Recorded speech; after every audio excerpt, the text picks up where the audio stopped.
ঈদ উপলক্ষে বেনাপোল বন্দর দিয়ে ভারতের সঙ্গে ২৮ মার্চ থেকে ৪ এপ্রিল পর্যন্ত ৮ দিন বন্ধ থাকবে আমদানি রপ্তানি বাণিজ্য। বিস্তারিত জানাতে এই মুহূর্তে বেনাপোল বন্দরে আছেন সহকর্মী আজিজুল হক। সরাসরি যাচ্ছে তার কাছে।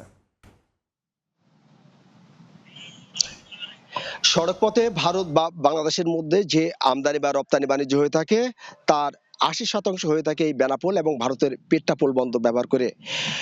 এবার ঈদ উপলক্ষে টানা ৮ দিনের ছুটির কবলে পড়েছে কিন্তু এই বেনাপোল স্থল বন্দরের সাথে ভারত আমদানি এবং রপ্তানি বাণিজ্য।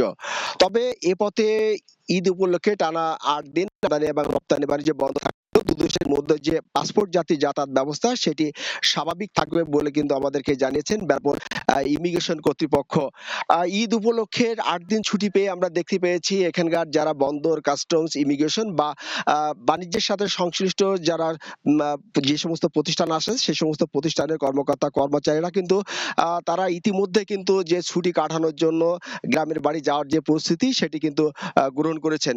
তবে এই ৮ দিন ছুটির মধ্যে বেনাপোল বন্দরে নিরাপত্তা ঘাটতির কারণে যাতে কোনো রকম নাশকতামূলক কর্মকাণ্ড না ঘটে তার জন্য বন্দর কর্তৃপক্ষ আমাকে জানিয়েছেন যে বন্দরের যে নিরাপত্তা ব্যবস্থা সেটি কিন্তু ইতিমধ্যে জোরদার রাখার যে নির্দেশনা সেটি কিন্তু দিয়েছেন।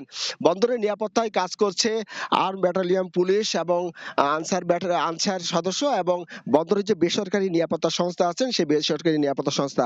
প্রতিদিন এই বেনাপোল বন্দর দিয়ে প্রায় ৫০০ ট্রাক বিভিন্ন ধরনের পণ্য আমদানি এবং ২৫০ ট্রাক পণ্য রপ্তানি হয়ে থাকে এবং আমদানি বাণিজ্য থেকে প্রতিদিন প্রায় ৫০ কোটি টাকা রাজস্ব আদায় হয়ে থাকে।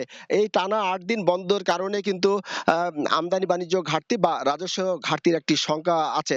তবে বন্দর কর্তৃপক্ষ আমাদেরকে জানিয়েছেন যে এই বন্ধের মধ্যে যদি জরুরি কোনো পণ্য ব্যবসায়ীরা খালাস নিতে চান তার জন্য ব্যবস্থা রাখা হয়েছে। তো এই ছিল বেনাপোল স্থল বন্দর থেকে যে ঈদ উপলক্ষে টানা ৮ দিন ছুটিতে বেনাপোল বন্দরের কার্যক্রম আগামীকাল থেকে বন্ধ থাকবে তার সর্বশেষ।